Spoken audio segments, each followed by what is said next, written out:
You remember when BDK that song came out? Yeah, for sure. That was that big in the hood like it was on the internet? Hell yeah, boy. Send me that shit, try to get me on that shit. Oh. I'm a boy, yo. I'm a boy, yo. That's crazy. I told Duck like fucking food go crazy, yo. Yeah. That shit go crazy, but he crazy. He playing a dangerous game. He found every video on that with his ass. So fuck him great.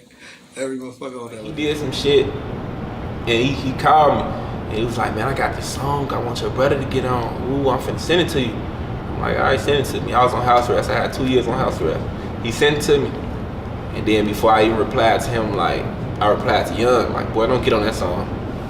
Like, cause it was the BDK. Like, Young supposed to been on there, like, no cap. Young supposed to been on there. I'm like, boy, you gonna make everybody mad. Like, I know, fuck music, folks, streets. Like, niggas you never see. You just blatantly disrespecting the whole BD as one, and I'm one love. So that's GD and BD at the same time. We cousins, you know what I'm saying? So motherfucking, I'm like, damn, it's gonna get fucked up.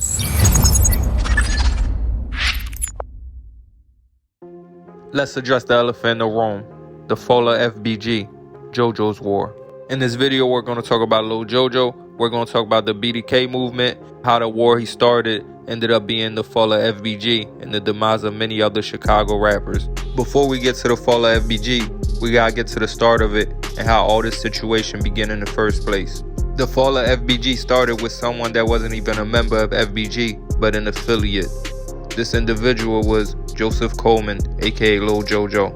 Before Lil Jojo made 300K, he was into it with Lamron, with members including Lil Reese and Lil Durk. At the same time Lil Jojo was having issues with Lamron, Lil J, FBG Duck, and their camp was having issues with Oblock.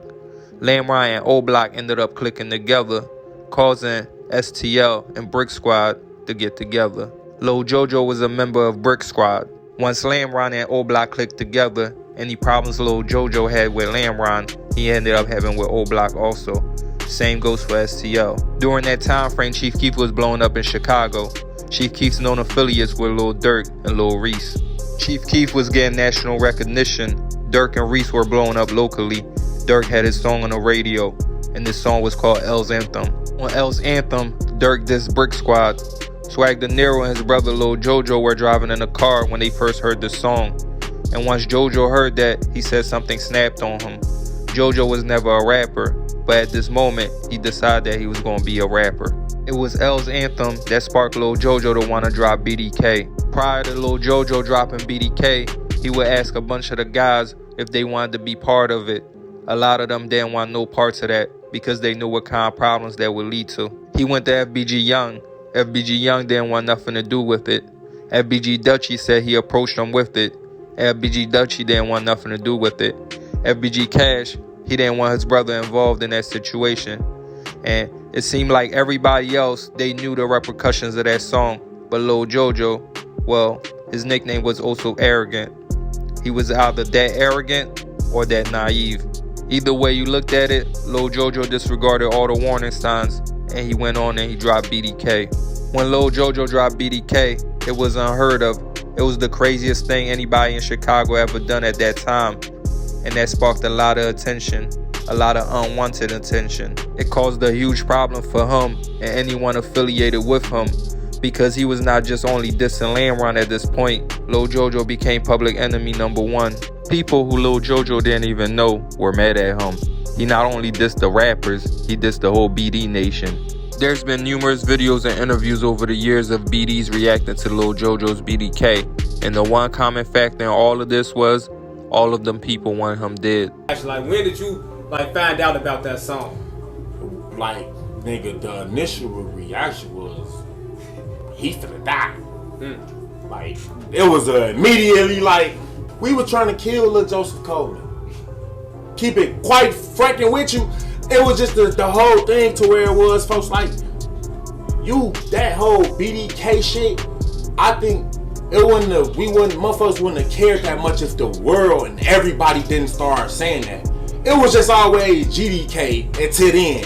Lil Jojo made it big so everybody cracking trays and dropping, trying to drop the BDs or doing whatever you want to do to it. Lil Jojo got the clout he wanted, but he also got the clout he didn't want. He became a target, but Lil Jojo was so cocky and arrogant, he didn't care. He would taunt his enemies. He would send tweet, daring them to slide, sending his location. On the day he was murdered, he did the same exact thing, and a few hours later, Lil Jojo was murdered. He was shot in the back. He tried to run away. The bullet traveled to his heart, and he collapsed. He was later pronounced in the hospital.